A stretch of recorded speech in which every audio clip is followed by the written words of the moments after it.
Welcome to Bala cars. இப்போ நீங்கள் பார்க்க போகிற கார் பேருங்க மாருதிக்குள்ள ஆல்டோ அப்படிங்கிற காரை பற்றி தான் பார்க்க போகிறோம். வாங்கி வீடியோக்குள்ளே போகலாம். இந்த கார் பேருங்க மாருதிக்குள்ள ஆல்டோ 800 மாடல் பையன் 2013 மாடல். ஓனர் வந்து 3 ஓனர் இருக்காங்க. இது ஒரு பெட்ரோல் வண்டி தான். கிலோமீட்டர் பார்த்தீங்கன்னா 1,20,000 கிலோமீட்டர் ரன்னிங் ஆகிருக்கு. கம்பெனி சர்வீஸ் ரெக்கார்டோட வண்டி இருக்காங்க. இதுக்கு இன்சூரன்ஸ் பார்த்தீங்கன்னா இருக்குது அப்படின்னு இருக்காங்க. ஏசி வந்துடும், பவர் ஷேரிங், பவர் விண்டோ வந்துடும் இருக்காங்க. இந்த காரோட ப்ரைஸ் என்ன சொல்கிறாங்கன்னா 2,40,000 சொல்கிறாங்க. ரேட்டு குறைக்குன்னு சொல்லியிருக்காங்க. குறைச்சி பேசி இந்த காரை பைப் பண்ணியிருக்காங்கன்னு சொல்லியிருக்காங்க. கிலோமீட்டர் 120 ஓடி இருக்குது. கம்பெனி சர்வீஸ் ரெக்கார்டோட வண்டி இருக்காங்க. TN 22 CK 2200 அப்படிங்கிற நம்பரில் தான் இந்த கார் இருக்குது அப்படின்னு இருக்காங்க. ஓனர் வந்து 3 ஓனர் இருக்காங்க. இது ஒரு பெட்ரோல் வண்டி தான். வேரியன்ட் பார்த்தீங்கன்னா LXi அப்படிங்கிற வேரியன்ட் தான்.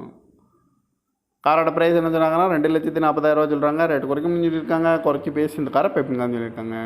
இந்த மாதிரி கார் வீடியோக்கெல்லாம் பாலா கார் சேனலை சப்ஸ்கிரைப் பண்ணிச்சுக்கோங்க. தேங்க்யூ ஃபார் வாட்சிங்.